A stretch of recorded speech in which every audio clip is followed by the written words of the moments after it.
ત્યાં સાથે કાંઈ બગડ્યું નથી ને? આ તોડી નાખ્યું છે. હે તૂટી ગયું આ. જો તોડી નાખ્યું. ફટ દઈને અવાજ આવે. એને તોડી નાખ્યું.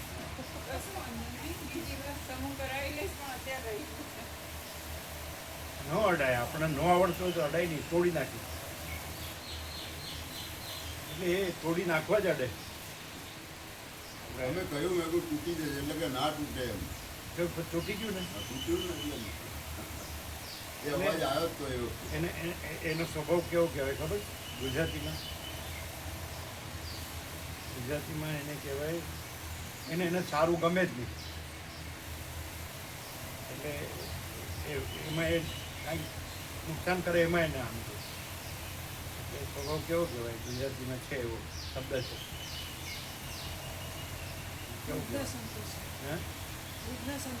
વિઘ્ન સંતોષ. સારું ગમે જ નહીં. એનો સ્વભાવ છે વિઘ્ન સંતોષ. એને ક્યાંય અડાય જ નહીં. અડાઈની ખબર ના પડે ના એને ખબર કાંઈ પડતી જ નથી. બધે ફરવાનું જ બધું તબંદર કે વેપારી અને બોલવાનું પેલા મોટા મોટા શબ્દો, બાકી આચરણ ને અનુભૂતિમાં કાંઈ. સાચાને ખોટું કહેવાનું, ખોટાને સાચું કહેવાનું, એવું. એટલે આવા માણસોને શાંતિ ન હોય. વિઘ્ન સંતોષ. અને બીજો પણ એક શબ્દ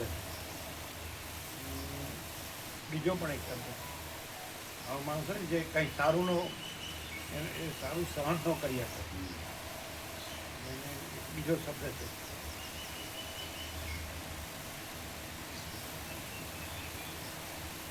કટ જઈને તોડી નાખ્યું એટલે શાંતિ નથી.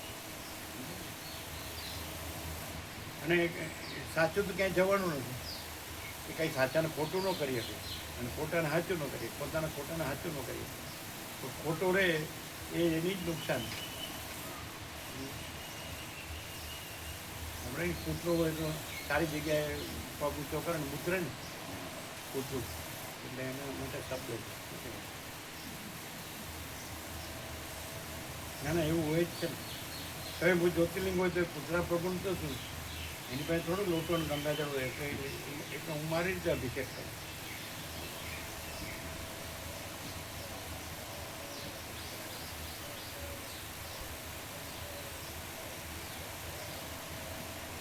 એનો માટેનો શબ્દ છે.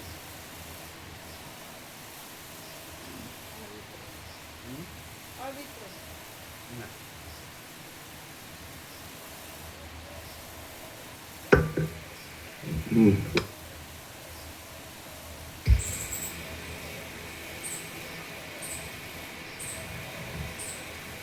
આદ્ય પરબ્રહ્મ સદગુરુ દેવ કી જય.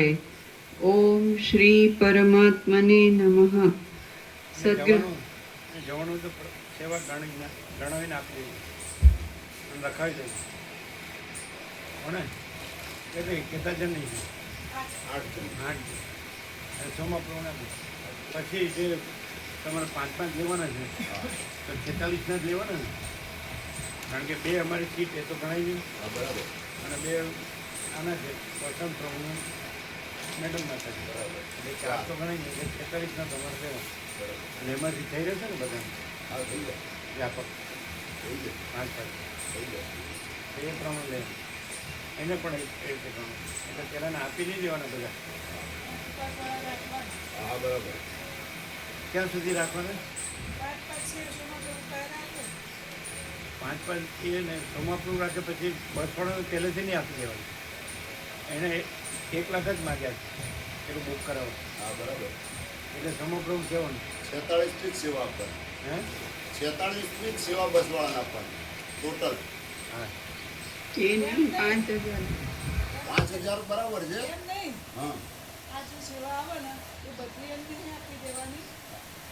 બરાબર છે.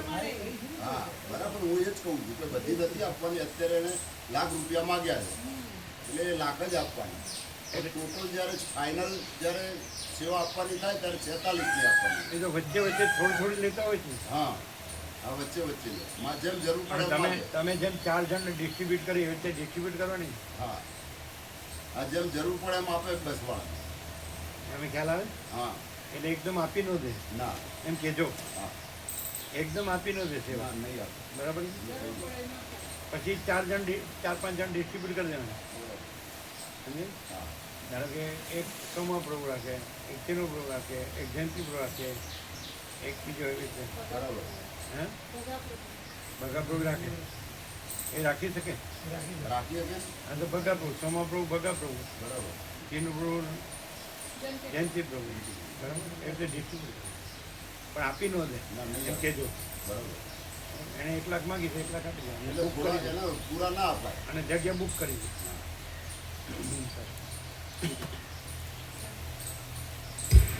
સદગ્રંથોમાં શિરોમણી શ્રી યોગ વાસિષ્ઠ મહારામાયણ ઉત્પત્તિ પ્રકરણ. એને કેમ એ અડ્યા જ કેમ એને?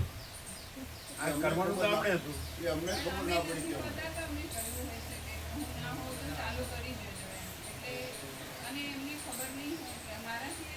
એમણે તમારાથી પૂછી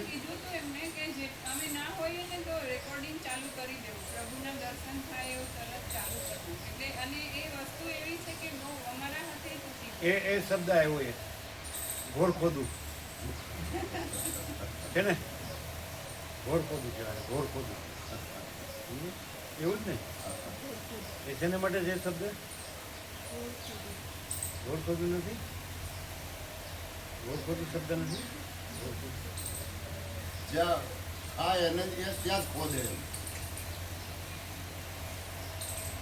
એવું ગોળ ખોદું એટલે એવો જ્યાં- શબ્દ છે? હા? એ શબ્દ છે? આ છે? છે. એવું છે ને? છે. એટલે એવો જ અર્થ થાય ને? નહીં? ના, પ્રાણી નથી આવતું. હમ. ના, એ બીજું પ્રાણી નહીં, આ જ પ્રાણી. ચાલો.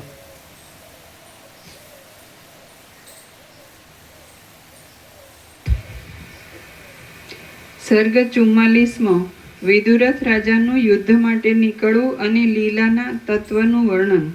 આ 44માં સર્ગમાં મહારાણીને ભય પામેલી જોઈ અને અંતઃપુરનો પરાભવ થયો એ સાંભળી યુદ્ધ માટે રાજાને નીકળવાનું અને લીલાના તત્વનું વર્ણન કરવામાં આવશે. વશિષ્ઠ બોલ્યા, આ સમયે જેમ લક્ષ્મી કમળના છિદ્રમાં આવે તેમ મત્ત યૌવનવાળી મહારાણી વિદુરથ રાજાના તે ઘરમાં આવી. તેના પુષ્પો અને વસ્ત્રો વિખાઈ ગયા હતા, તેના હારો તૂટી ગયા હતા અને તે વ્યાકુળ થઈ ગઈ હતી. ભયથી તે વિહ્વળ બની ગઈ હતી અને સખીઓ તથા દાસીઓ તેને અનુસરી રહી હતી. ચંદ્ર જેવું તેનું મુખ હતું, હાફથી તેના પયોધરો હાલી રહ્યા હતા અને દાંતરૂપી તારાઓથી તે જાણે શરદ ઋતુના આકાશ જેવી સર્વાંગે સ્વચ્છ લાગતી હતી. પછી જેમ અપ્સરા ભૂતોના સંગ્રામના વિચારમાં પડેલા ઇન્દ્રની પાસે વિજ્ઞપ્તિ કરે તેમ તે પટરાણીની એક સખીએ અવિચારી શત્રુઓના સંગ્રામના વિચારમાં પડેલા વિદુરથ રાજાની પાસે આ પ્રમાણે વિજ્ઞપ્તિ કરી.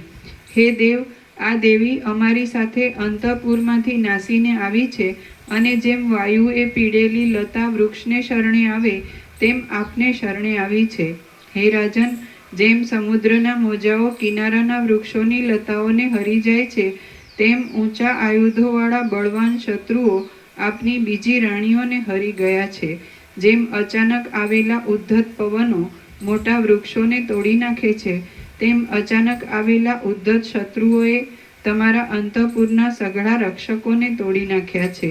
જેમ રાત્રે વર્ષા ઋતુમાં દૂરથી અચાનક આવેલા અને કોલાહલ કરતા જળ કમળોને ઘસડી લઈ જાય છે,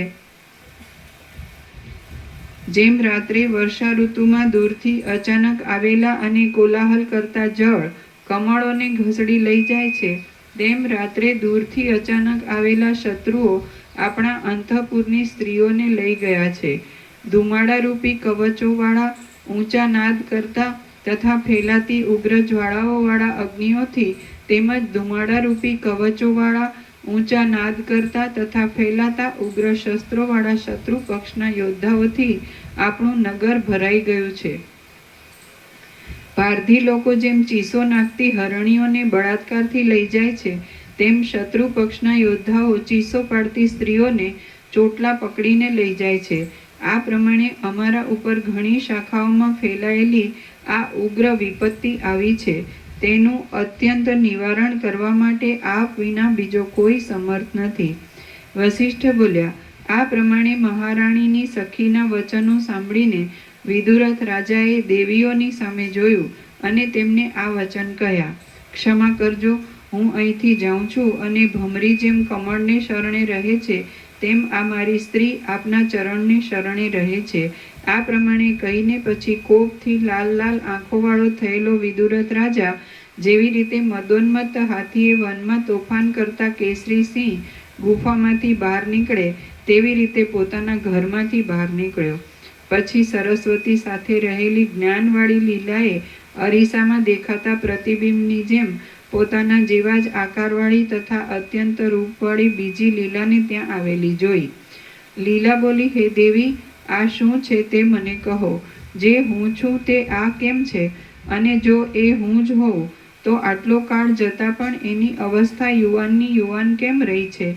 મંત્રી આદિ લોકો, નગરના રહેવાસીઓ અને સૈન્યો તથા વાહનો સહિત સર્વે યોદ્ધાઓ જેઓ ત્યાં હતા તેઓ અહીં કેમ છે?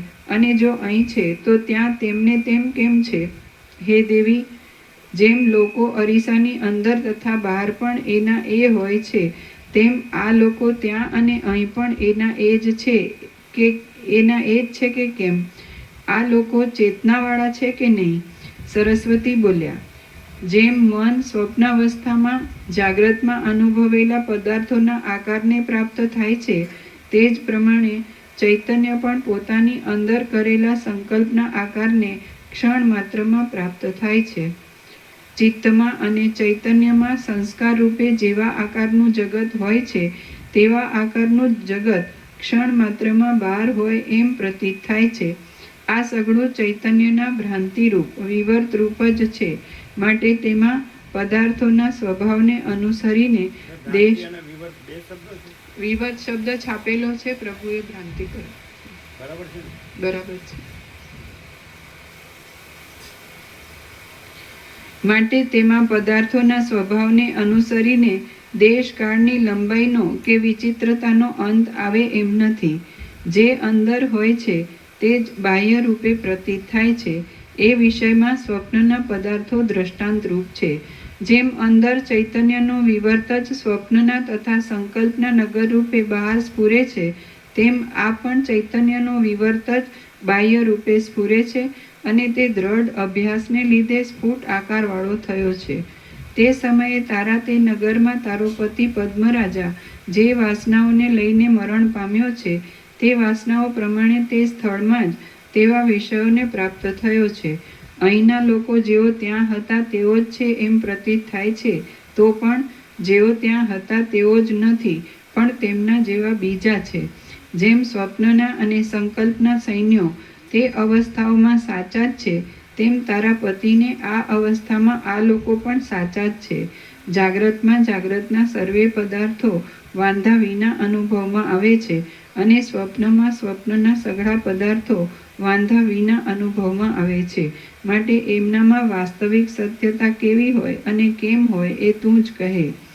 જાગ્રતના અને સ્વપ્નના સર્વે પદાર્થો ખોટા જ છે અથવા સ્વપ્નના પદાર્થો ઉત્તર કાળમાં રહેતા નથી, માટે તેઓ જ એકલા ખોટા છે એમ તું માનતી હોય તો જાગ્રતના પદાર્થો પણ ઉત્તર કાળમાં રહેતા નથી. એટલે સ્વપ્નના પદાર્થો કરતાં જાગ્રતના પદાર્થોમાં શી અધિકતા છે? સ્વપ્નમાં જાગ્રતના પદાર્થો રહેતા નથી અને જાગ્રતમાં સ્વપ્નના પદાર્થો રહેતા નથી. જેમ જન્મના સમયમાં મરણ અસત્ય છે અને મરણના સમયમાં જન્મ અસત્ય છે, તેમ જાગ્રતના સમયમાં સ્વપ્ન અસત્ય છે અને સ્વપ્નના સમયમાં જાગ્રત અસત્ય છે. હે લીલા, જેમ અવયવો વિંખાઈ જવાથી જગતનો નાશ થાય છે તેમ અનુભવના બળથી જગતનો પણ નાશ થાય છે. આ પ્રમાણે છે, માટે જગત અનિર્વચનીય ભ્રાંતિ રૂપ જ પ્રતીત થાય છે એમ સમજવું. મહાપ્રલયમાં, યુગોમાં અને આજ સુધી પણ જેનો કદી અભાવ થયો નથી એવું તો એક બ્રહ્મ જ છે અને તે બ્રહ્મ જ જગત રૂપે ભાસે છે. મહાપ્રલયમાં, યુગોમાં અને આજ સુધી પણ જેનો કદી અભાવ થયો નથી એવું તો એક બ્રહ્મ જ છે અને તે બ્રહ્મ જ જગત રૂપે ભાસે છે. જેમ આકાશમાં ઝીણા મોવાળાના ચકરડા પ્રતીત થાય છે તેમ બ્રહ્મમાં આ સૃષ્ટિ નામની ભ્રાંતિઓ પ્રતીત થાય છે. માટે વાસ્તવિક વિચાર કરતા સૃષ્ટિઓ છે જ નહીં. જેમ સમુદ્રમાં તરંગો ઉત્પન્ન થઈ થઈને પાછા તેમાં જ લય પામે છે તેમ બ્રહ્મમાં આ સૃષ્ટિઓ ઉત્પન્ન થઈ થઈને લય પામે છે. જેમ મહાપવનમાં રજના સંબંધની મિથ્યા પ્રતીતિ થાય છે તેમ બ્રહ્મમાં જગતના સંબંધની મિથ્યા પ્રતીતિ થાય છે. આથી આ જગતરૂપ ભસ્મ ઝાંઝવાના જળની જેમ ભ્રાંતિમય જ છે અને તું તથા હું ઇત્યાદિ ખોટા વિભાગોથી જ તે ગોઠવાયેલ છે. તેના ઉપર શો વિશ્વાસ રાખવો. પાના નંબર 231, જમણી બાજુ નીચે. આ પ્રમાણે સમજવું એ જ ઉત્તમ સ્થિતિ છે અને એ સ્થિતિ પ્રાપ્ત થાય ત્યારે જગત સંબંધી કોઈ પણ ભ્રાંતિઓ રહેતી નથી. જેમ ઘાટા અંધારામાં બાળકને પ્રતીત થતો યક્ષ, જેમ મહાપવનમાં રજના સંબંધની મિથ્યા પ્રતીતિ થાય છે તેમ બ્રહ્મમાં જગતના સંબંધની મિથ્યા પ્રતીતિ થાય છે. આથી આ જગતરૂપ ભસ્મ ઝાંઝવાના જળની જેમ ભ્રાંતિમય જ છે અને તું તથા હું ઇત્યાદિ ખોટા વિભાગોથી જ તે ગોઠવાયેલ છે. તેના ઉપર શો વિશ્વાસ રાખવો. આ પ્રમાણે સમજવું એ જ ઉત્તમ સ્થિતિ છે અને એ સ્થિતિ પ્રાપ્ત થાય ત્યારે જગત સંબંધી કોઈ પણ ભ્રાંતિઓ રહેતી નથી. સમજવું, જાણવું, બોધ થવો, અનુભવવું એ વર્ણનની ચૈતન્ય જાગૃતિ. એટલે ચૈતન્ય જ છે અને ભ્રાંતિ છે જ નહીં. ચિદાકાશ જ છે અને આભાસ આકાર વિકાર છે જ નહીં. સમજવું શબ્દ છે એ ચૈતન્ય વાચક છે. ચૈતન્ય જાગૃતિ, તત્વબોધ. સમજે?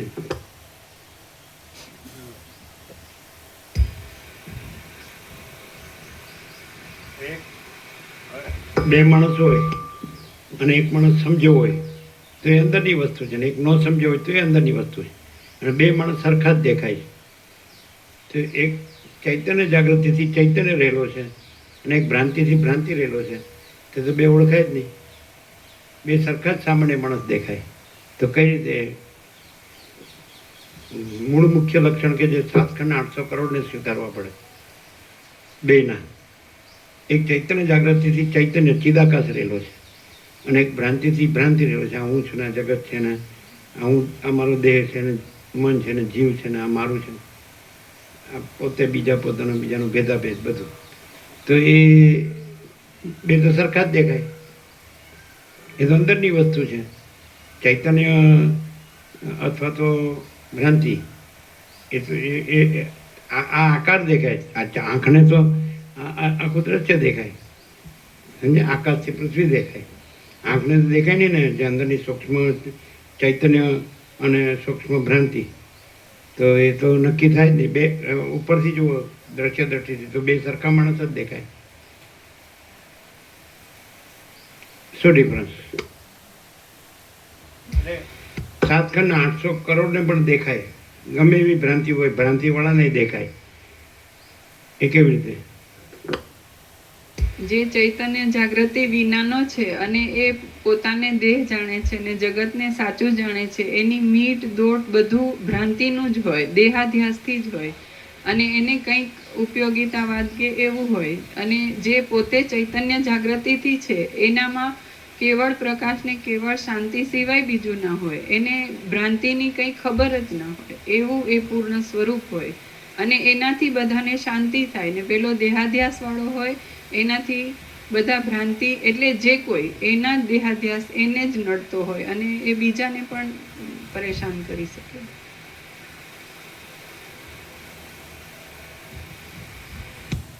કેવું છે બીજું કઈ? બરાબર.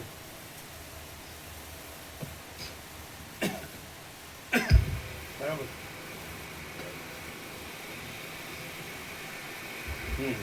જેમ ઘાટા અંધારામાં બાળકને પ્રતીત થતો યક્ષ અંધારાથી ભિન્ન નથી તેમ બ્રહ્મમાં પ્રતીત થતું આ જગત બ્રહ્મથી ભિન્ન નથી.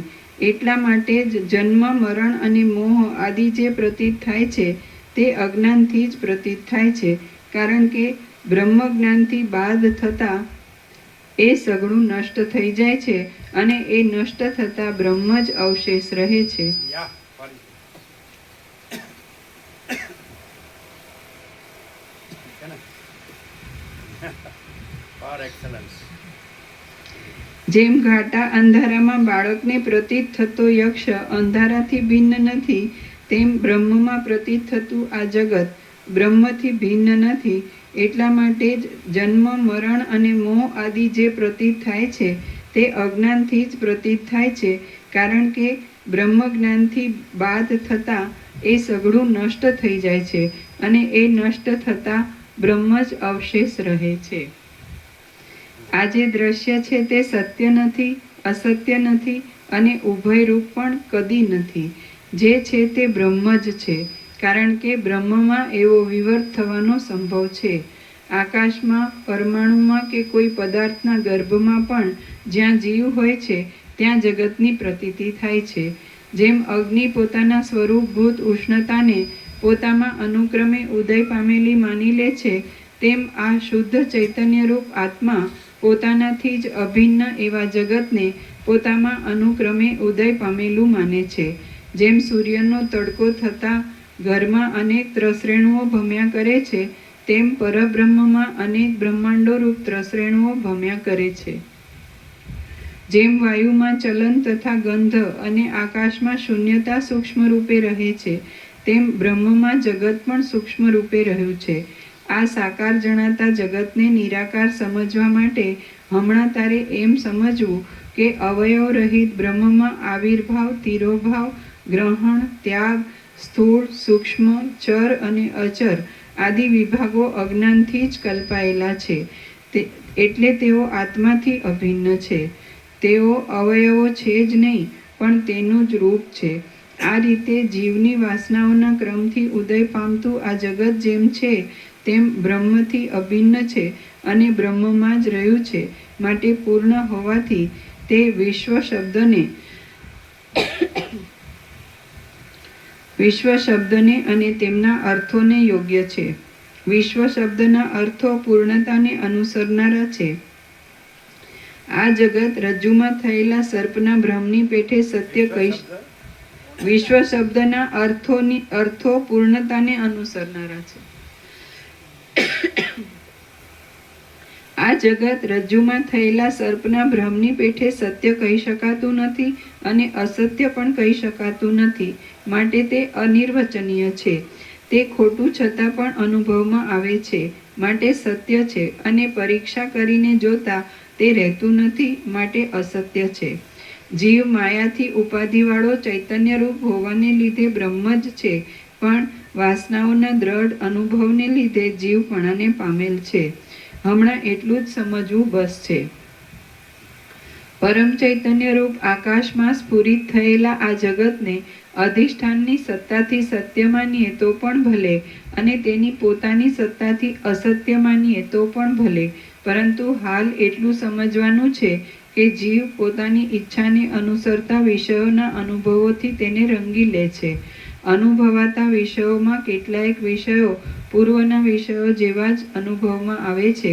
કેટલાયક વિષયો પૂર્વના વિષયોથી કંઈક વિલક્ષણતાવાળા અનુભવમાં આવે છે અને કેટલાયક વિષયો સાવ નવા જ અનુભવમાં આવે છે.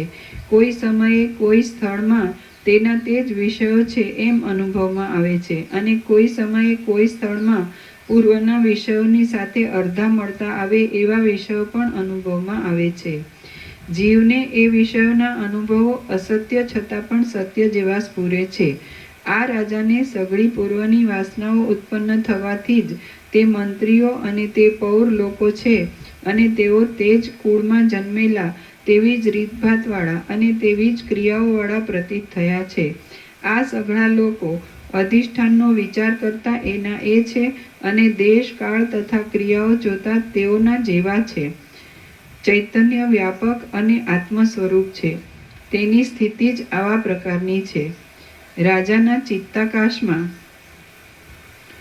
નથી એવો સંસાર ભ્રમ ઉદય થયો છે. તે પ્રમાણે જ આ સઘળું આગળ વધેલું છે અને તે અધિષ્ઠાનની સત્તાથી સાચા જેવું લાગે છે. જેમ રાજાને મંત્રીઓ અને પૌર લોકો પૂર્વના જેવા પ્રતીત થાય છે, તેમ આ લીલા પણ તને તારા જેવા સ્વભાવવાળી, તારા જેવા આચરણવાળી, તારા જેવા કુળવાળી અને તારા જેવા શરીરવાળી પ્રતીત થઈ છે. આ જે નવી લીલા છે તે રાજાની પ્રતિબિંબિત થયેલી વાસના જ છે. અધિષ્ઠાન ચૈતન્યરૂપી સર્વત્ર વ્યાપક અરીસામાં વાસના જે આકારે પ્રતિબિંબિત થાય છે, તે આકાર ત્યાં જ સ્પષ્ટતાથી સ્થૂળ રૂપે નિરંતર ઉદય પામે છે. જીવની અંદર રહેલી જે વાસના છે તે જ બહાર રહેલા ચૈતન્યરૂપી અરીસામાં પ્રતિબિંબિત થાય છે અને આ બાહ્ય સ્થૂળ આકાર રૂપે પ્રતીત થાય છે.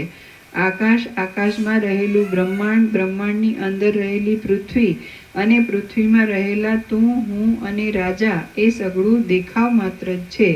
જે છે તે વાસ્તવિક રીતે જ બ્રહ્મ છે અને જે બ્રહ્મ છે તે જ આપણું સ્વરૂપ છે. હવે આ ક્યાં છે? ક્યાં છે આવું ચોખ્ખું? બસ.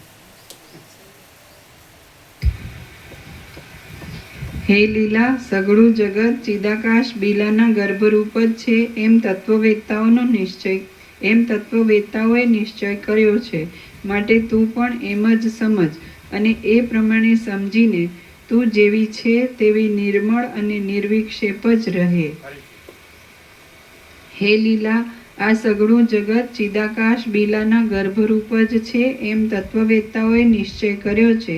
માટે તું પણ એમ જ સમજ અને એ પ્રમાણે સમજીને તું જેવી છે તેવી નિર્મળ અને નિર્વિક્ષેપ જ રહે.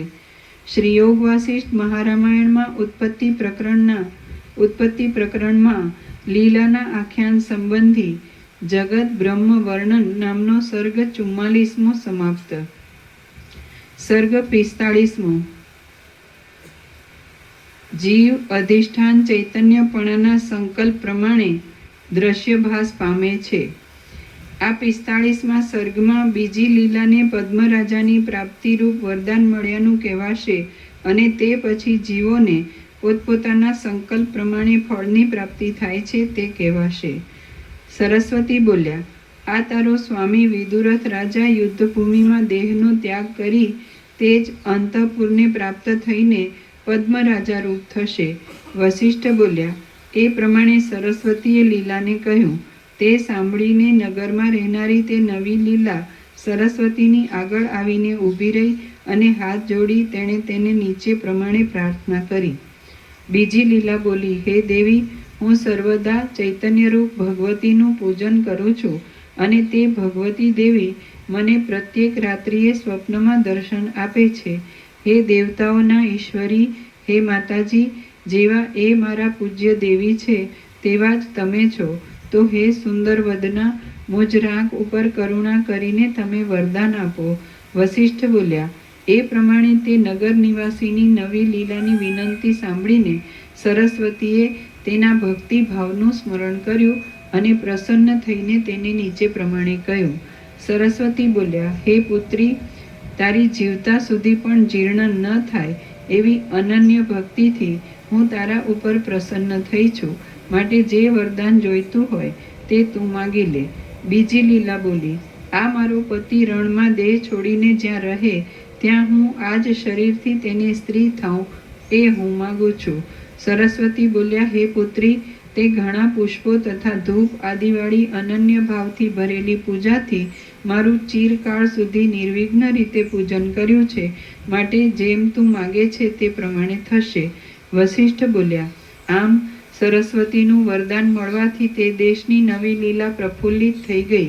એટલે સંદેહથી વ્યાકુળ થયેલા મનવાળી પહેલી લીલાએ સરસ્વતીને નીચે પ્રમાણે કહ્યું.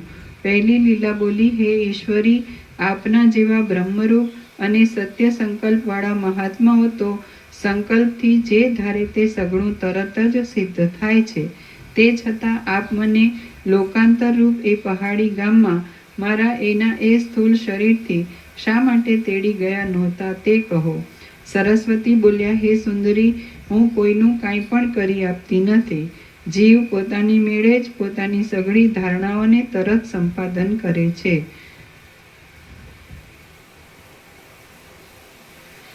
હું બોધરૂપ અને સંવિત માત્રની દેવતા છું. હું તો પ્રાણીઓનું જે ભવિષ્ય શુભ હોય તેને વરદાનથી પ્રકટ કરું છું, પરંતુ તેમાં ફળ ઉત્પન્ન કરવામાં તો પ્રત્યેક જીવની માયાયુક્ત જે ચૈતન્ય શક્તિ છે તે જ સમર્થ છે. જે જીવની શક્તિ જે રીતે ઉદય પામે છે તે જીવની તે શક્તિ તે રીતે સદા ફળ આપે છે.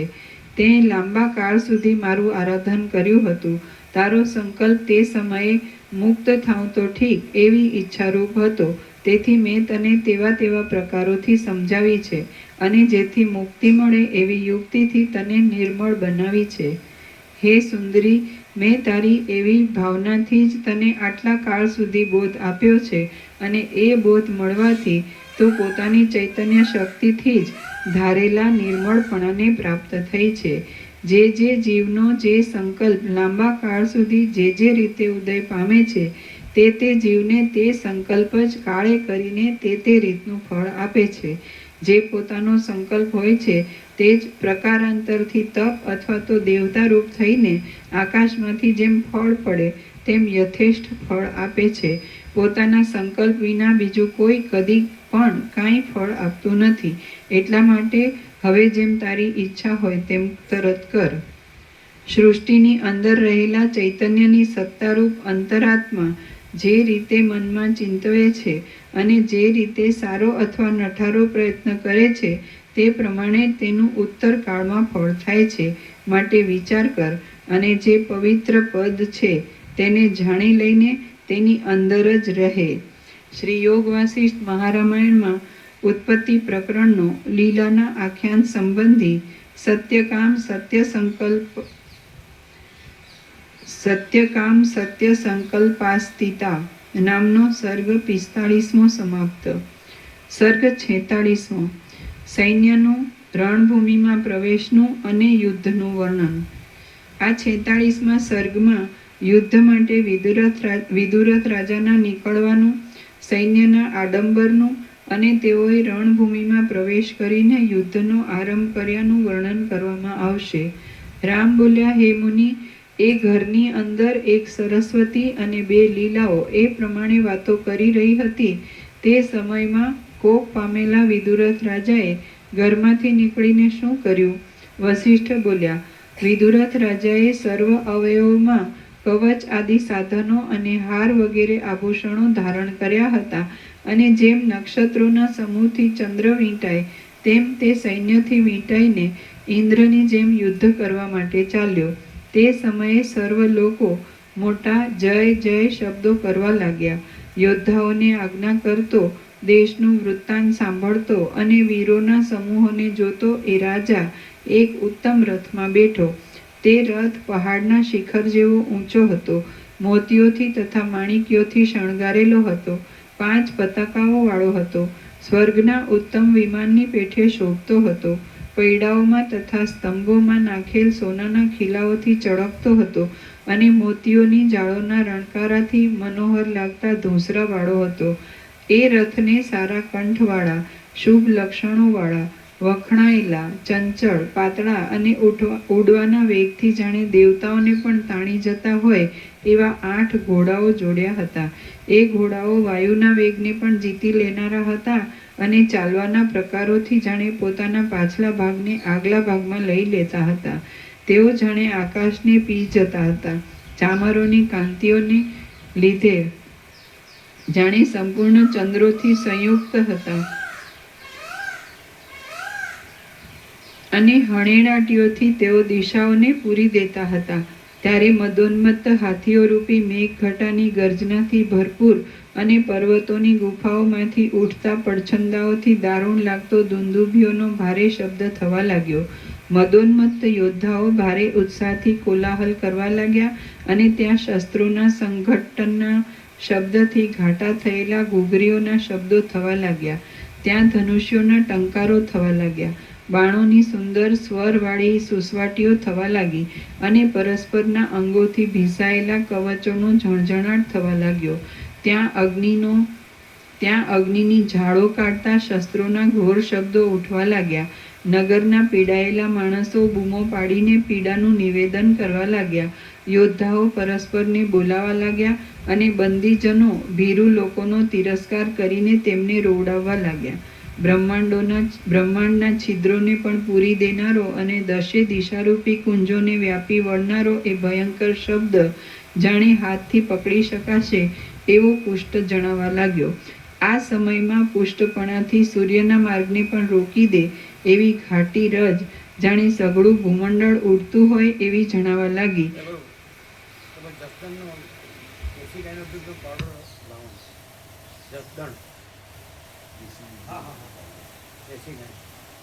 અને જે ઓર્ગેનિક આપણે જેને કહે ને સુગર ફ્રી બિસ્કિટ ને એવું બરાબર છે. પણ અત્યારે નહીં, 17મી જવાનું છે એટલે એમાં ફ્રેશ ડેટ બરાબર એ આવે છે, ચોખ્ખો આવે.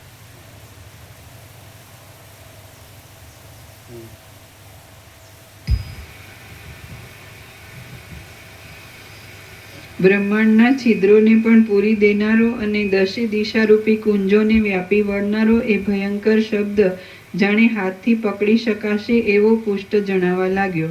આ સમયમાં પુષ્ટપણાથી સૂર્યના માર્ગને પણ રોકી દે એવી ઘાટી રજ જાણે સઘળું ભૂમંડળ ઉડતું હોય એવી જણાવા લાગી. એ ઉડતી રજ વડે તે મોટું નગર જાણે ગર્ભવાસમાં હોય એવું દેખાવા લાગ્યું. નડે કૃત્રિમ ગળપણનો પાવડર લઈ લઈએ બધું ત્યાં મળતું હોય તો લવાય ને. દેશી ગાયમાં તો ત્યાં મળતું હોય તો લવાય ને. હા મળતું તો લવાય લવાય ને, કેમ ના લવાય? ના મળતું તો લવાય. હા હોય કેમ ના હોય તો ગાય હોય એ તો આપણે આ ટ્રાવેલ વાળા જે એ લોકોના એજન્ટ હોય ને, એ લોકોના દલાલ એમને ખ્યાલ હોય, એમને કહી દે એટલે એ લાવે, તૈયાર રાખે. એ તમારે કહેવાનું.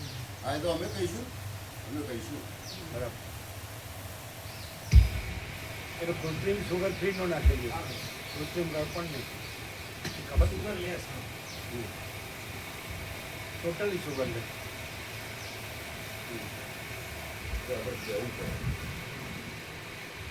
કેવું પડે કઈ દીધું હોય તો એ લોકો વ્યવસ્થા કરી આપે. આપણે જો કરી નથી ત્યાં આવતું હતું આપણે 8 દિવસ. 8 દિવસ વ્યવસ્થા કરી ગયા.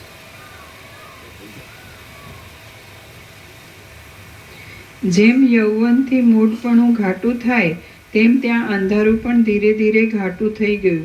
દીવાઓ દિવસના તારાઓની પેઠે અદૃશ્ય થઈ ગયા અને રાત્રિમાં વિહાર કરનારા પિશાચ આદિ લોકો ચપળ થઈને સૈન્યમાં આવવા લાગ્યા. સરસ્વતીએ જેમને દિવ્ય દ્રષ્ટિઓ આપી હતી એવી 2 લીલાઓ અને તે રાજકુંવરી જાણે હૃદય ફાટી પડતું હોય એવા ખિન્ન મનથી તે મોટા યુદ્ધને નિહાળવા લાગ્યા. જેમ પ્રલયના સમુદ્રમાં પૂરોથી વડવાગ્નિઓ શાંત થઈ જાય તેમ વિદુરથ રાજાની કૂચથી ગામમાં લૂંટ પાડતા લોકોના રથોના, શસ્ત્રોના અને બાણોના ભારે ભયંકર શબ્દો શાંત પડી ગયા. વિદુરથ રાજા ધીરે ધીરે પોતાના સૈન્યને વધારતો આવતો હતો અને જેમ પાંખોથી ઉડેલો મેરુ પર્વત પ્રલયના સાગરમાં પેસે તેમ પોતાના તથા શત્રુના સૈન્યમાં જે અંતર હતું તેને જાણ્યા વિના શત્રુ સૈન્યમાં પેઠો. આ સમયમાં ધનુષ્યોની દોરીઓના સ્પષ્ટ અને ભારે ટંકારો ઉઠવા લાગ્યા. ત્યાં આયુધોના કિરણોથી મેઘના જેવા જણાતા અનેક યોદ્ધાઓ રણભૂમિમાં ફરવા લાગ્યા. આકાશમાં અનેક પ્રકારના શસ્ત્રો પક્ષીઓની પેઠે ઉડવા લાગ્યા અને લોકોના પ્રાણ લેવારૂપ પાપને લીધે શ્યામ રંગની થઈ પડી હોય એવી શસ્ત્રોની કાંતિઓ ચારે તરફથી સંપૂર્ણ વ્યાપી ગઈ. શસ્ત્રોના પરસ્પર અથડાવાથી ઉત્પન્ન થયેલા અગ્નિ ઉંબાડિયાના અગ્નિની પેઠે બળવા લાગ્યા. વીર પુરુષો રૂપી વાદળા બાણો રૂપી જળ ધારાઓને વરસાવતા ગર્જના કરવા લાગ્યા. કરવત જેવા શસ્ત્રો વીર લોકોના શરીરોમાં પેસવા લાગ્યા. આકાશમાં ખડગોના પ્રહારોના અવાજો થવા લાગ્યા.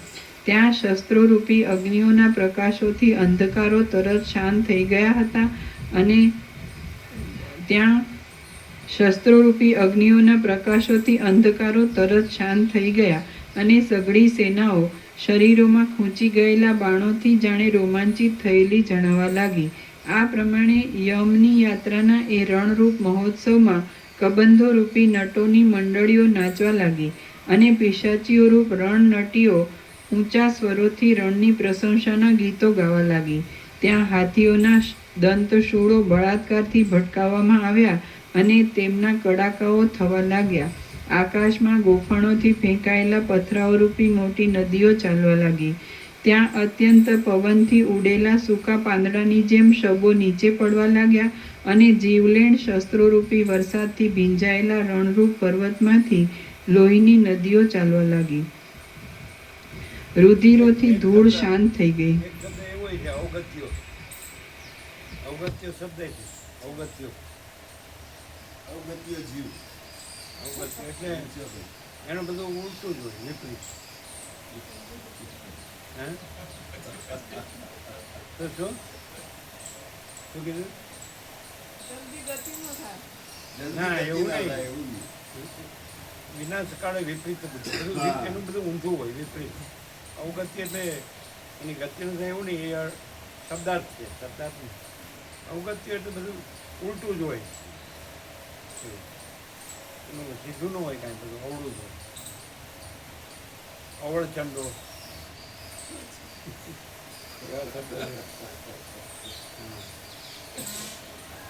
ચંડી હોય તો અવળચંડી, ચંડો હોય તો અવળચંડી.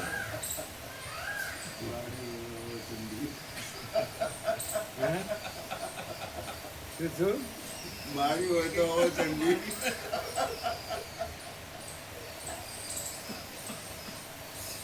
ચાલો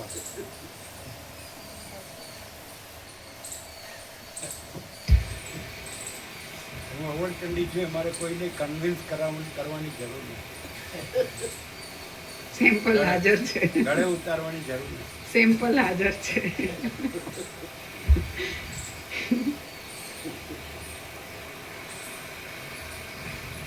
ત્યાં અત્યંત પવનથી ઉડેલા સૂકા પાંદડાની જેમ શબો નીચે પડવા લાગ્યા અને જીવલેણ શસ્ત્રોરૂપી વરસાદથી ભીંજાયેલા રણરૂપ પર્વતમાંથી લોહીની નદીઓ ચાલવા લાગી. રુધિરોથી ધૂળ શાંત થઈ ગઈ. આયુધોના અગ્નિઓથી અંધારા શાંત થઈ ગયા. સઘળા લોકોનું ધ્યાન યુદ્ધમાં જ લાગી જવાથી કોલાહલો શાંત થઈ ગયા અને મરવાના નિશ્ચયને લીધે ભય પણ શાંત થઈ ગયા.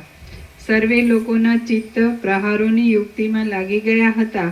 તેથી તે યુદ્ધ પ્રથમ તો કોલાહલ વગરનું, સંભ્રમ વગરનું અને ખડગોની દીપ્તિઓ તથા સુસવાટીઓ વાળું હતું. તેમજ પવનથી નહીં આકુળ થયેલા વરસાદની પેઠે શોભવા લાગ્યું. તે યુદ્ધ બીકણ લોકોને દુસ્તર થઈ પડ્યું હતું. તેમાં બાણોના સમૂહો ખતખત શબ્દો કરતા ચાલતા હતા. તેમાં ભૂષુંડીઓ પડવાના ટપ શબ્દો થઈ રહ્યા હતા. તેમાં મોટા મોટા અસ્ત્રો ઝણઝણાટ કરીને પરસ્પર મળતા હતા અને બીજા કેટલાયક પદાર્થોનો તીમ શબ્દ પણ થઈ રહ્યો હતો. ખબર હશે, જેને સાચું સારું ગમતું જ ન હોય ને એ બગાડવાનું કરે, એના માટેનો શબ્દ શું છે?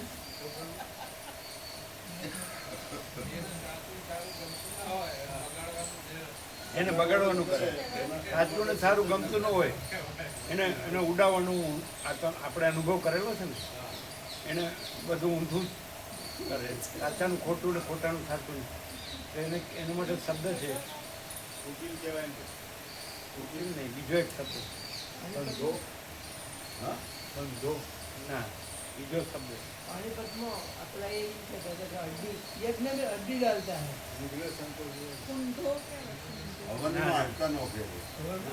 એટલે સાચું ને સારું છે ને એને ગમે જ નહીં. એ સાચાને ખોટું ઠરાવા કરે બધામાં, અને સારાને નરસું અને પોતાનું ખોટું હોય ને એને સાચું ને સમજે. નકામું હોય તો એ સારું ને એવો શબ્દ છે ને શબ્દ. ચાલો બેસો. હા, ના આ બધા શબ્દો નથી, આખો જુદો જ શબ્દ. ગુજરાતીમાં શબ્દ છે.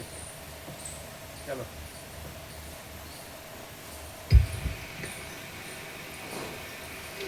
શ્રી યોગ વાસિષ્ઠ મહારામાયણમાં ઉત્પત્તિ પ્રકરણનો લીલાના આખ્યાન સંબંધી વિદુરથ નિર્યાણ નામનો સર્ગ 46મો સમાપ્ત.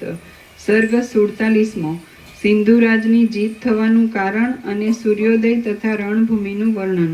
આ 47મા સર્ગમાં સિંધુરાજની જીત થવાનું કારણ, સૂર્યનો ઉદય, રણનો ક્રમ અને બે રાજાઓનું મંત્રેલા અસ્ત્રોથી દ્વંદ્વ યુદ્ધ એમનું વર્ણન કરવામાં આવશે. વસિષ્ઠ બોલ્યા, સંગ્રામરૂપી એ ભયંકર ભેટો ચાલુ થયો ત્યારે બંને લીલાઓએ સરસ્વતી દેવીને નીચે પ્રમાણે કહ્યું. બંને લીલાઓ બોલી, હે દેવી, તમે અકસ્માત પ્રસન્ન થયા છો, છતાં પણ હાથીઓની દોડાદોડવાળા આ સંગ્રામમાં અમારા બંનેના પતિ આ વિદુરથ રાજા શા માટે જીતતા નથી?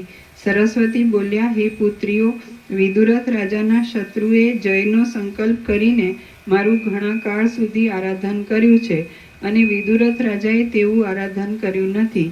આથી શત્રુ જીતે છે અને વિદુરથ રાજા હારતો જાય છે. હું પ્રાણીઓના મનની અંદર રહેનારી ચૈતન્ય શક્તિ છું. માટે જે માણસ મને જ્યારે અને જે રીતે પ્રેરે છે તે માણસને ત્યારે અને તે રીતે હું ફળ આપું છું.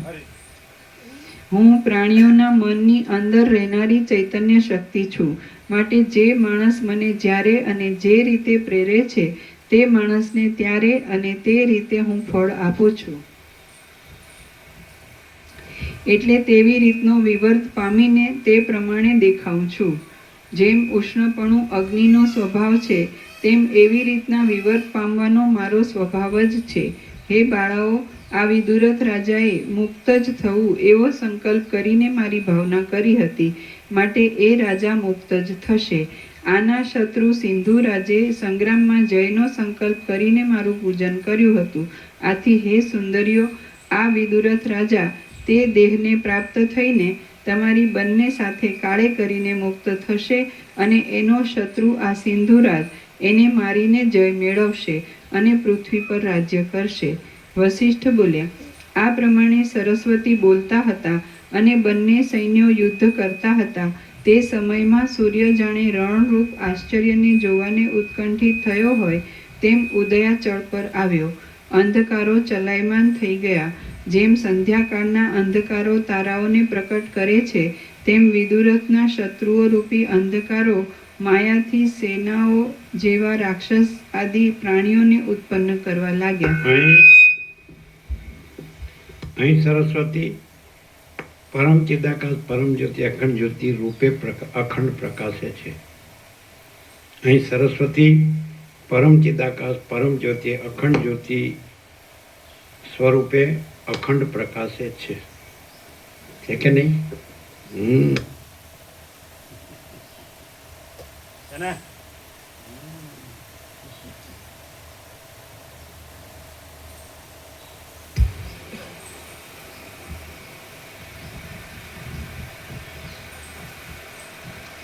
વસિષ્ઠ બોલ્યા, આ પ્રમાણે સરસ્વતી બોલતા હતા અને બંને સૈન્યો યુદ્ધ કરતા હતા. તે સમયમાં સૂર્ય જાણે રણરૂપ આશ્ચર્યને જોવાને ઉત્કંઠિત થયો હોય તેમ ઉદયાચળ પર આવ્યો.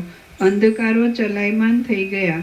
જેમ સંધ્યાકાળના અંધકારો તારાઓને પ્રકટ કરે છે તેમ વિદુરથના શત્રુઓ રૂપી અંધકારો માયાથી સેનાઓ જેવા રાક્ષસ આદિ પ્રાણીઓને ઉત્પન્ન કરવા લાગ્યા. ત્યાં ગુફાઓ, આકાશ, પર્વતો અને પૃથ્વી ધીરે ધીરે પ્રકટ થવા લાગ્યા. આ વસિત પ્રકાશ સરળ શ્રવણ અખંડ પૂર્ણ તત્વ બુદ્ધિ કુટિલ સરળ થાય ખરો? થાય કેવો ને એવો જ રહે.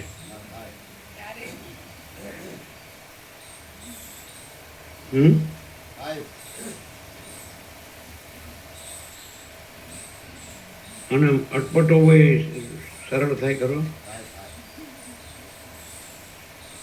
આ કે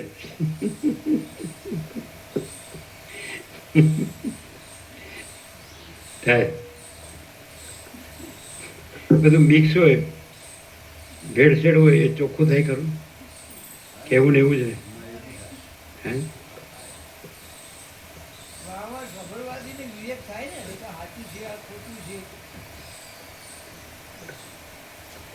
આમ ખોટું પકડી રાખે કે છૂટી જાય?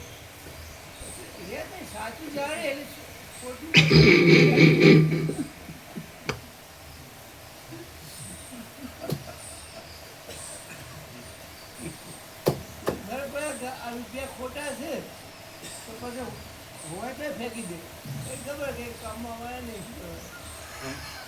એ પ્રેક્ટિકલમાં એ દ્રષ્ટાંત પહોંચે ખરું? મામા પ્રભુ ના પાડે છે. પકડ્યા હોય તો ફેંકે છે, એ પકડ્યા જ ન હોય તો શું ફેંકે? એમ નહીં, પ્રેક્ટિકલમાં વ્યવહારમાં એ દ્રષ્ટાંત ન પહોંચે. એ ખોટો રૂપિયો લાગે જ નહીં, એ સાચો રૂપિયો જ લાગે. જેનો મોહ થયો હોય ને તો એ મોહ ટળે ખરો? ન ટળે, ના પડે.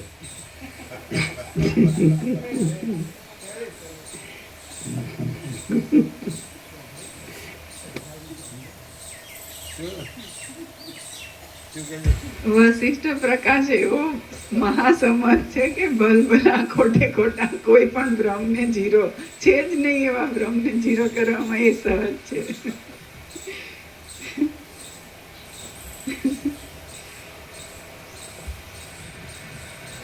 બ્રહ્માંડ જાણે કાજળના સમુદ્રમાંથી બહાર કાઢવામાં આવ્યું હોય તેમ શોભવા લાગ્યું.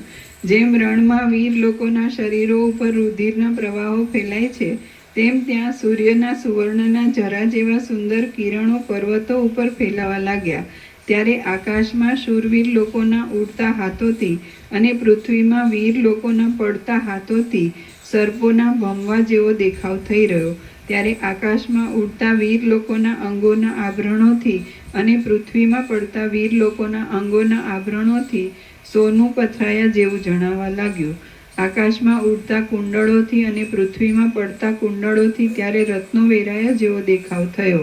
આકાશમાં ઉડતા મસ્તકોથી અને પૃથ્વીમાં પડતા મસ્તકોથી ત્યારે કમળોના જેવો દેખાવ થઈ રહ્યો હતો.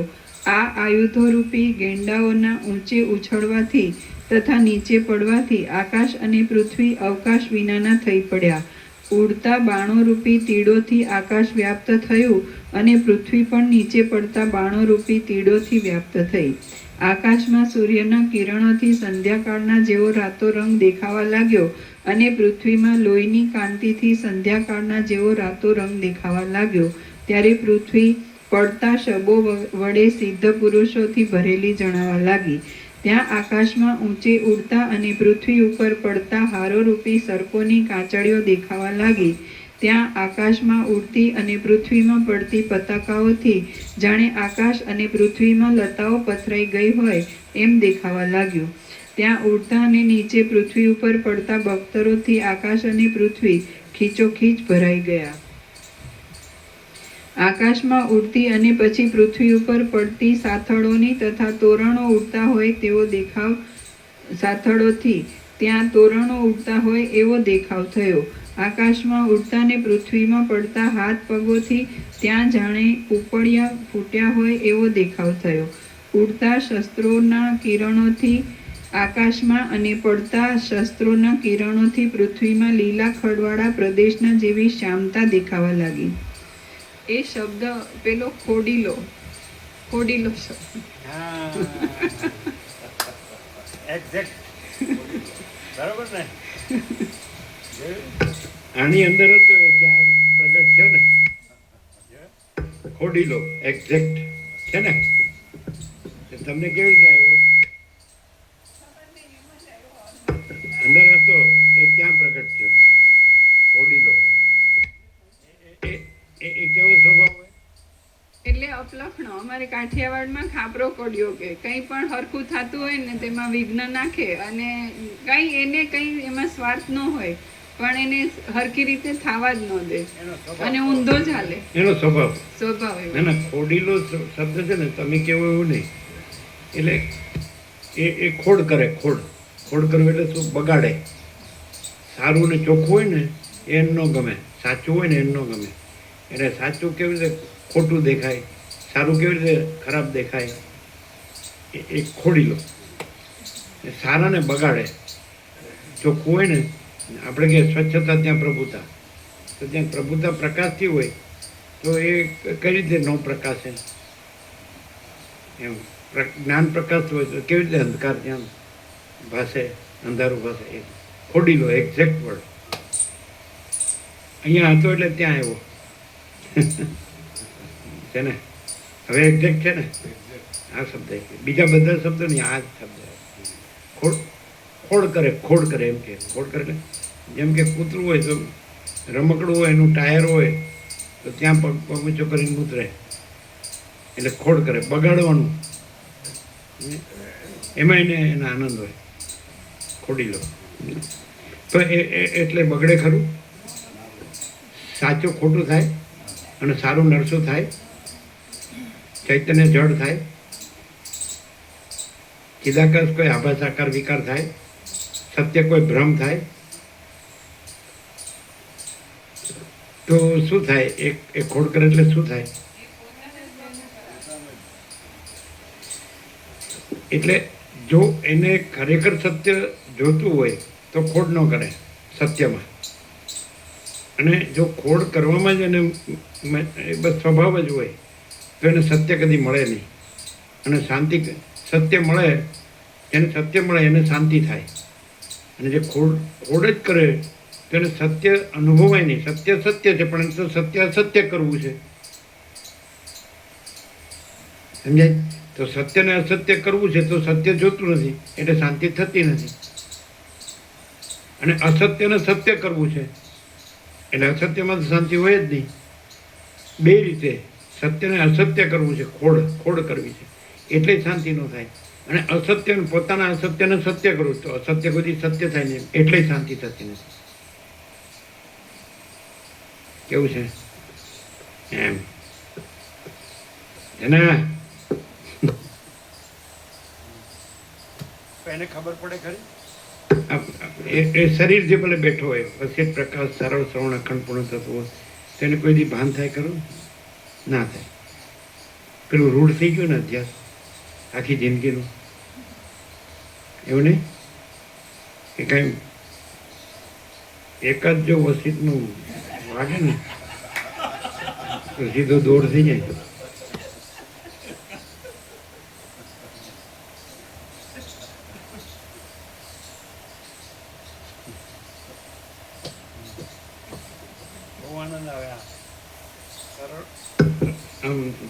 સરળ સીધો સાદો માણસ હોય ને, જેને લોકો એમ સમજે કે આ તો કંઈ સમજતો નથી, પણ એનામાં બધો આખો અનંત પ્રકાશ હોય, આખો આનંદ હોય, આખી અનંત શાંતિ હોય.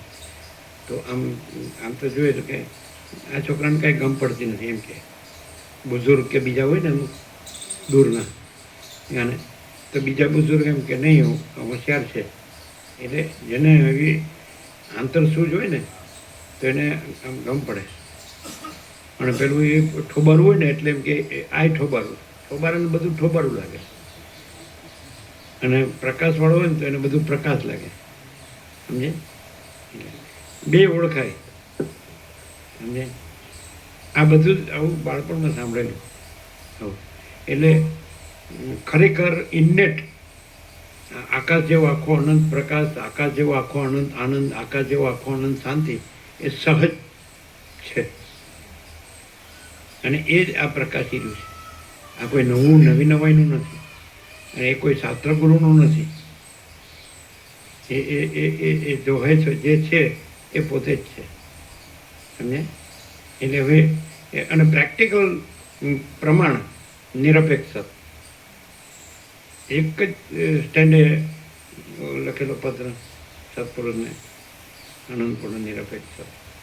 હું જ્યારે હું સાથે નથી હોતો, હું શબ્દ બ્રહ્મ સાથે નથી હોતો, કોઈ માણસ સાથે નથી હોતો, કોઈ મૂલવી શકાય એવા અસ્તિત્વ સાથે નથી હોતો, ત્યારે નિરપેક્ષ છે. હવે લ્યો તમે વેદાંત બ્રહ્મને ગમે ફાળો ને તો એ આ ના આવે. હું બ્રહ્મ છું એ થઈ જાય, અને પછી બસ જ નહીં નો ગણાય. અને વસીટમાં કેટલો આનંદ છે. એનું કારણ શું? કે પોતે જ છે એ પ્રકાશી રહ્યું છે, પોતે જ છે એ પ્રકાશી રહ્યું છે. હું પરમ ચિદાકાશ પરમ જ્યોતિ અખંડ જ્યોતિ છું એ પ્રકાશી રહ્યું છે. કે જુદું યોગાસિત નથી, કે જુદા વસિત નથી, કે જુદા રામ સદાશિવ સરસ્વતી વાલ્મીકી નથી. પોતે જ છે. એ નામરૂપ જુદા છે, બાકી તેજ એ બ્રહ્મ તેજ બ્રહ્મ જ્યોતિ એ તો એક જ છે અને પોતે જ છે. સમજ્યા? હે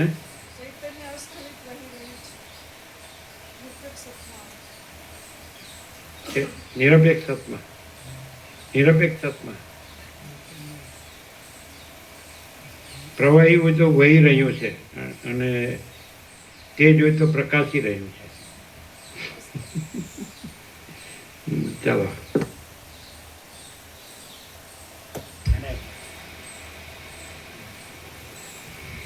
ઉડતા બાણોથી આકાશમાં અને પડતા બાણોથી પૃથ્વીમાં જાણે કાસડાનું વન હોય એવો દેખાવ થયો. ઉડતા શસ્ત્રોના સમૂહોથી અને પડતા શસ્ત્રોના સમૂહોથી 800 કરોડમાંથી કોઈને પણ કહો, બધી વાતે હોશિયાર હોય, ટોપનો બુદ્ધિશાળી હોય, હાઈલી ઇન્ટેલેક્ચ્યુઅલ, હાઈલી ઇન્ટેલિજન્સ અને ઇન્ટેલિજન્સ, એને અખંડ એમ કે વસિત પ્રકાશ સરળ શ્રવણ અખંડ એટલે પૂર્ણ તત્વમાં તમારે હલવાનું નહીં તો ન રહી શકે. 800 કરોડ એકે ન મળે એમ છે. એ શું છે? એને કહેવાય અવગત્યો.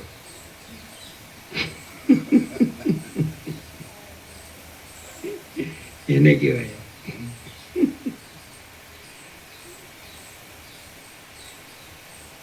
ને આમ તો હું નિવૃત્ત જ છું, પણ મારે એમ તો બધું 4-5 પેઢી સુધી ચાલે એવું છે. 4-5 પેઢી છે ને બેઠા બેઠા હોતા ખાઈ પીને મજા કરે એવું. પણ આમ શું આજે થોડું જેટલો બ્રહ્મ મોટો એટલા ભીખડે વધારે ભરાવાનું.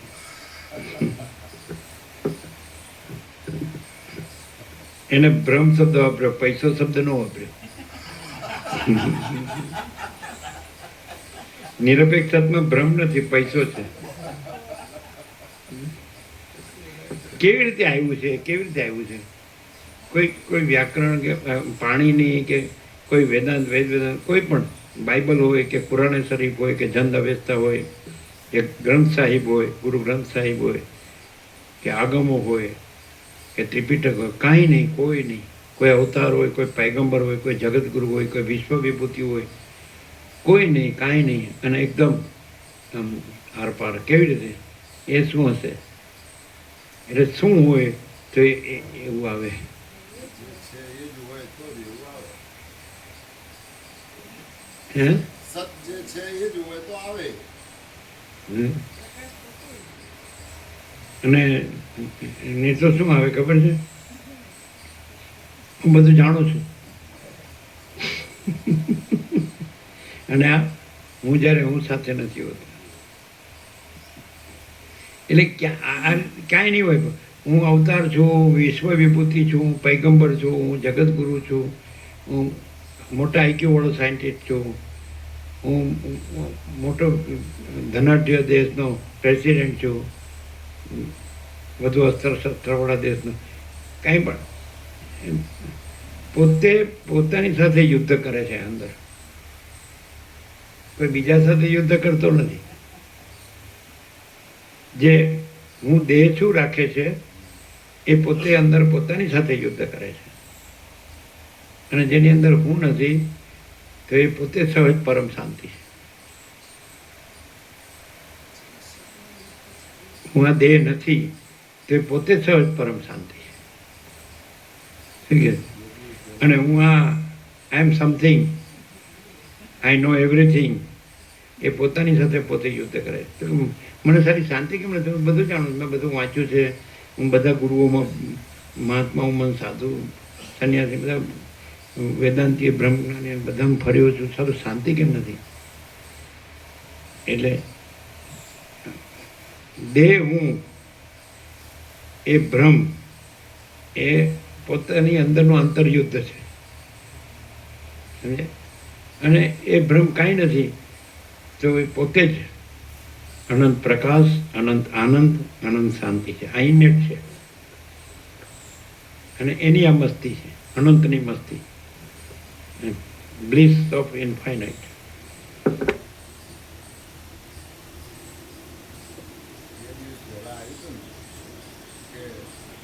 અમારો દેહ અમે ગણતા નથી, તો બીજાનો દેહ ક્યાંથી ગણીએ? એટલે અમારે એક્સિડન્ટ નથી થતા. તમે તમારો દેહ ગણો છો, બીજાનો બી ગણો છો, એટલે તમારે એક્સિડન્ટ થાય છે, શાંતિ નથી.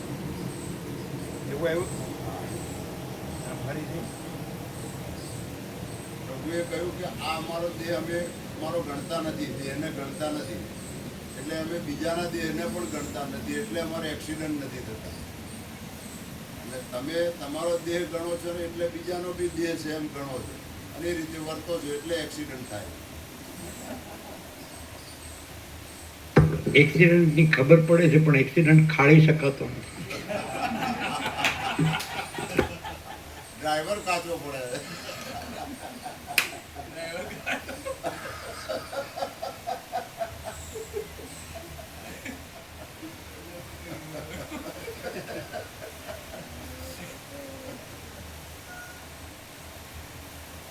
મબલક પ્રકાશ છે કે નહીં? મબલક ભરપૂર પ્રકાશ છે કે નહીં? ભરપૂર ગાઢો મબલક ઘન પરિપૂર્ણ અનંત ઘન છે ને? એક્સિડન્ટ છે ને?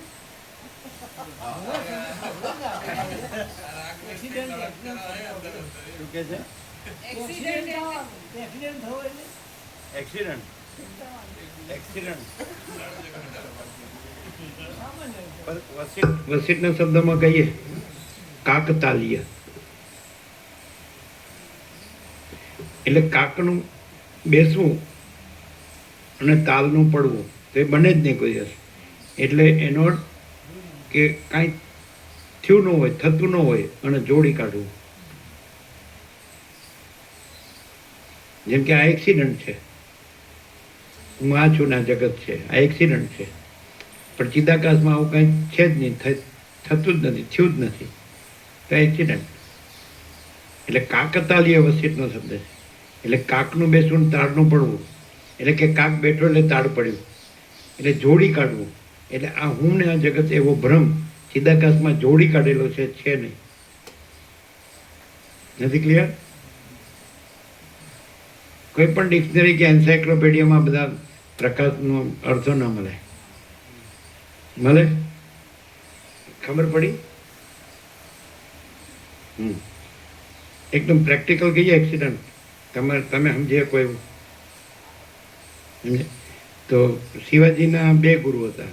આધ્યાત્મિકતાના ગુરુ તુકારામ, બધા સમકાલીન હતા બધા, અને રાજનીતિના ગુરુ સમર્થ સ્વામી રામદાસ, આપણે જવાન સજ્જનગઢ સાતારા ઉપર. એના ઈટ રામ એટલે રામ દરબાર ઉપર છે, નીચે એમની સમાધિ છે, ઉપર પહાડ ઉપર. તો એ ચોરીમાં બેઠા, વિવાહની ચોરીમાં બેઠા, એટલે ગોર મહારાજ કે સાવધાન સાવધાન, તો ઉઠીને નાઠા અને પરમહંસ થઈ ગયા.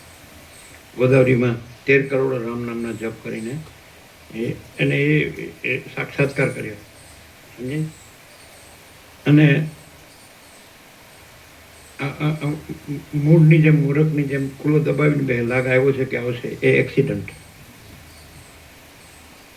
હવે અહીંનું જ કહીએ પ્રેક્ટિકલ, બધાએ સાંભળેલું જ છે, પણ છતાં ફરી બધાએ નહીં સાંભળ્યું. એટલે પલંગમાં બેઠા હતા, આ બાજુ બારી આગળ, નીચે બુઝુર્ગ બેઠા હતા, આ બાજુ બારણું બારી, અને આ બાજુ માં અન્નપૂર્ણા અંદર એક બારણું, એમાંય બારી, બરાબર, અંદર પાણીયારું બધું. એટલે આમ બેઠા હતા ને પલંગ પર, આ બહારનો રૂમ, ને પછી ઓસરી ઊંચી હતી નીચેની જમીન કરતાં, જેના ટેબલ પર બેસીને ઊંઘી જતા ને પછી સુવાડતા ને ઘડિયાળ જોતા 9 અને સવારે 6, તો 1 સેકન્ડ પણ ગઈ નથી, વચ્ચે કાંઈ નહીં, ઘણા દિવસ જોયું. તો આમ પલંગ પર બેઠા હતા, એટલે 2 જણ આવ્યા અને બારણું છે એમાં જ બેસી ગયા. કન્યા સારી છે, અહીંયા જ છે, એટલે જોયું હોય તો, અને કરિયાવર પણ સારો છે, અમુક સ્ટેટનું નામ આપ્યું, કોલ્હાપુર કેવું, કે ત્યાં દુકાન સારી છે, એવું બધું. એટલે બુઝુર્ગ તો ખબર જ હતી, એટલે કે એને પૂછો. બંદા તો આમ આવી રીતે લેટેલા હતા, તક્યો હતો એટલે બેઠેલા લેટેલા, એમ બેઠેલા. એટલે પેલા બે હતા ને એ બોલી ગયા, પછી એકદમ આમ બેઠા થઈને શું કીધું ખબર? આ શું ઢીંગલા ઢીંગલી ખરીદો વેચવાની દુકાન છે? ઊભી પૂછડીએ પેલા, તે દીની ઘડી ને આજનો દી. હવે આને હું કહેશું? એક્સિડન્ટ? એક્સિડન્ટ ગયો. આ પ્રેક્ટિકલ. ઘણાએ સાંભળ્યો છે પણ ઘણાએ નહીં સાંભળ્યો. અમુક એવા હોય ને નવા, પહેલી વાર સાંભળ્યું ને, ખોદર પ્રભુ, ધનજી પ્રભુ પહેલી વાર. આ શું ઢીંગલા ઢીંગલી ખરીદવા વેચવાની દુકાન છે? તે પેલા કદાચ હૃદય બંધે થઈ ગયું હોય. અને ઊભી પૂછડીએ અને તે દીની ઘડી ને આજનો દી. અને પેલો આ 7,800 કરોડ ઓલા દબાવીને લાગ આવ્યો છે કે આવશે. એ એક્સિડન્ટ. શું કહે? અને પછી તો હું બ્રહ્મ છું ને હું પરમાત્મા છું ને એટલા ફાંફા મારે પણ ઠેકાણું જ ન પડે. કારણ કે પેલો એક્સિડન્ટ છે એ બેળ ખાવા જ ન દે શાંતિ હારે. છોકરી વાળા જોવા આવે ને તો વાળ ના હોય તો નકલી વાળ બનાવીને બેસી જાય, ઉડાઈને બે પાછો. ના ના, એટલી પરણવાની ઉંમર હોય ત્યારે તો વાળ હોય. એ તો વધારે થયા હોય પછી ન રહે. ઉંમર વધ્યા પછી જ વાળ ન રહે. નાની ઉંમરે ધોળા હોય છે.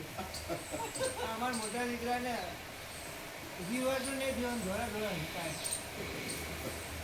એ તો એમાં એવું કંઈ સ્કિનનું કંઈ હોય એવું એમ. અમુક ડેફિશિયન્સી હોય વિટામિનની તો પણ એમ. ઘણાને નથી અત્યારે, નાની ઉંમરમાં નથી થયું. દાળ પડેલી બધી. ખોદર પ્રભુ ને ધનજી પ્રભુ ને બધા વિચાર કરે છે કે આ તો નિત્ય નૂતન પ્રકાશ છે. આવું તો ઘણું છે.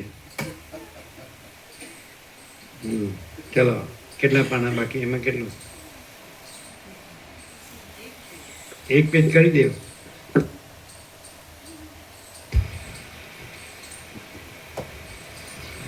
આકાશ અને પૃથ્વી આયુધોરૂપ માળાઓથી વ્યાપ્ત થઈ ગયા હતા, તેથી તેઓ ઉન્મત્ત જેવા ભયંકર જણાવા લાગ્યા. શસ્ત્રોના પરસ્પર ભટકાવાથી ત્યાં અગ્નિઓ ઉત્પન્ન થયા હતા, તેથી આકાશ અને પૃથ્વી પ્રફુલ્લિત આસોપાલવોના વનો જેવા દેખાવા લાગ્યા. સમુદ્રના જેવા ભારે ઘોંઘાટોથી આકાશમાં સિદ્ધ લોકો અને પર વિશ્રામ કરતા હતા. આ બીજો ઇન્સિડન્સ છે. ઇન્સિડન્સ કહેવાય ને, વૃત્તાંત.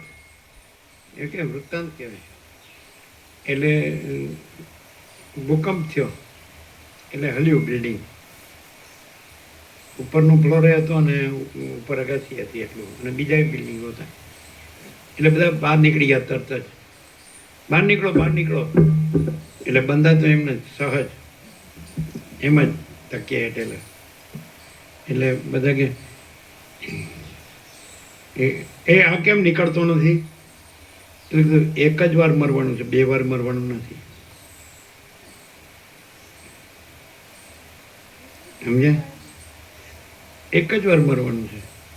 તમે નીકળી જશો એટલે કઈ રહેવાના નથી.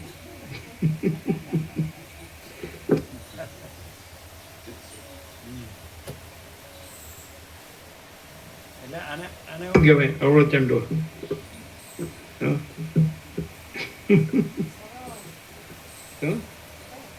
કેવું કહેવાય? સરળ, બોઘા જેવો. બધાને આમ ગમ પડે છે, ગમ ન પડે એટલે હા કે જો હા કે બધાને જેવી ગમ પડી છે એવી ગમ ન પડે એટલે એને બોઘો. હા, આ કાંઈ જાણતો નથી. બધા કેવા ભણેલા ગણેલા ને હોશિયાર, કમાયેલા ધમાયેલા અને હલવાયેલા.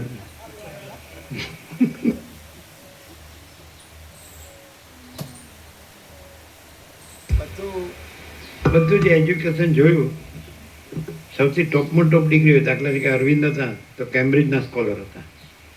પહેલા ક્રાંતિકારી હતા અને પછી મહર્ષિ અરવિંદ મહાન યોગી થઈ ગયા, પોંડિચેરી જતા. તો બધું જે જોઈએ ને, અને ગમે એટલું એક્સપ્રેશન હોય, બધું અભિવ્યક્તિ, મેનિફેસ્ટેશન અથવા વ્યક્તવ્ય અથવા વક્તવ્ય, તો એ એકદમ આમ આખો પ્રકાશ જ જે પોતે રહ્યો હોય તેમાં એકદમ જાણે જેવી રીતે જાણે અનંત મહાસાગરમાં એના જળમાં ફીણ પરપોટા કાંઈ ન હોય ને એવું જ બધું લાગે. અને એમાં માણસના હાથમાં જો એક સર્ટિફિકેટ આવી ગયું તો ખલાસ, ખેલ ખતમ. ચલો હવે સાંજે જ લઈએ એમને જવાનું, પ્રસાદ આપી દો.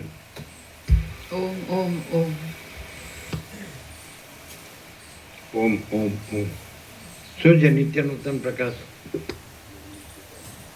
કિરણનો અર્થ ખબર પડી? એમ બોલો જો કે અમે જે કર્યું એ ત્યારે ભાન નહોતું. ભાન હતું પણ વાસના હતી ને, શ્રી ભોગની વાસના હતી. ક્યાંથી આવી? પ્રકાશમાં, સૂર્યનારાયણ ભગવાનમાં ક્યાંથી આવી? આકાશમાં ક્યાંથી આવી? મહાસાગરમાં ક્યાંથી આવી? ધરતી માતામાં ક્યાંથી આવી? અગ્નિદેવમાં ક્યાંથી આવી? પવનદેવમાં બ્રહ્મણી લહેરમાં ક્યાંથી આવી? અન્ન જળમાં ક્યાંથી આવી? ટાટતા પ્રસાદમાં ક્યાંથી આવી? દિવસ રાતમાં ક્યાંથી આવી? ક્યાં છે? દેખાડો, દેખાડો તો ખરા, દેખાડો. આ બધું છે એમાં દેખાડો ક્યાં છે? આ બધું છે એમાં આભાસ આકાર વિકાર હોય તો દેખાડો ક્યાં છે? અને આ બધું છે એમાં પ્રકાશ સિવાય બીજું કાંઈ હોય તો દેખાડો ક્યાં છે?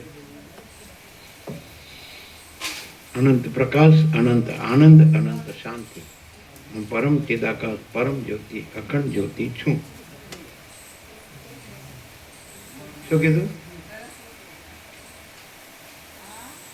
ક્યાં છે? અંદર છે? નજીક છે? અહીંયા આવે છે? દરવાજા ઉપર છે? તો પેલા નજીક હતા, પાછા આવ્યા.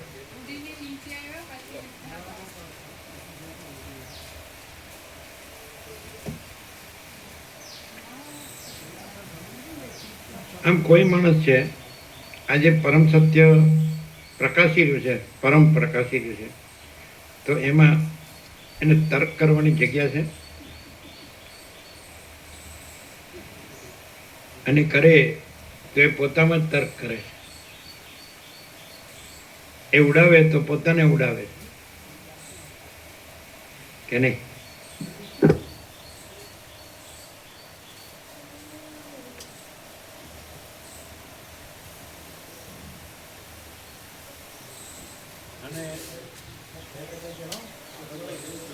અને એને સહજ અંદરથી સહજ જો સાચું લાગતું હોય તો પોતે જ જે છે તે જ રહે. સહજ એને એમ કે સંપૂર્ણ સત્ય છે તો એ પોતે જ જે છે તે જ રહે કે નહીં?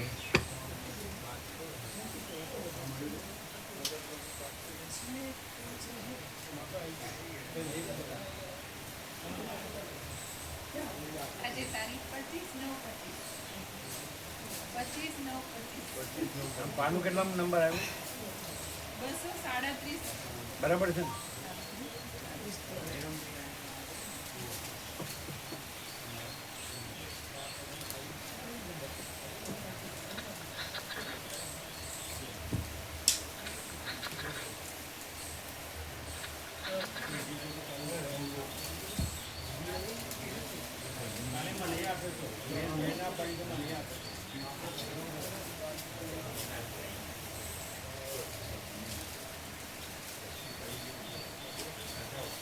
કેવો પ્રકાશ છે?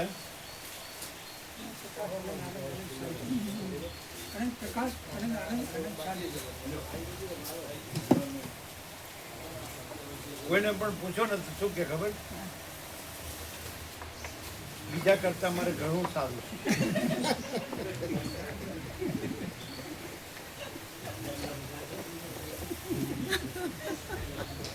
બીજા લોકો એવું કહે, બીજા લોકો એવું કહે કે તમારે તો તારા માટે હારા મળે બીજો કોઈ. શું કે છે બીજા લોકો અમને એવું કે પાછા કે બીજા કરતા તા માટે હારા મળ્યા તમે આટલા વર્ષો હાચવે. તારાવાળી બીજો કરતા કે તમારે હારા મળે આટલા વર્ષ હાચવ્યા તમે. તમને હાથવે આટલા વર્ષ બીજા કરતા તમને હારો મળે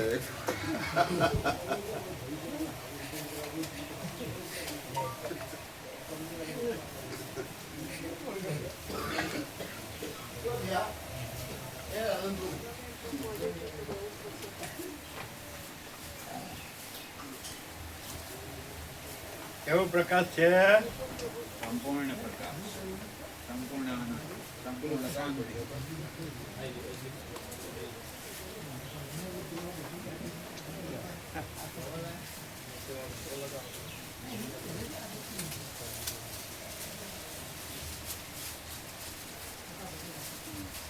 કવર લાગે આસનનું કવર. આવી ગયું મજબૂત છે હા, હા સર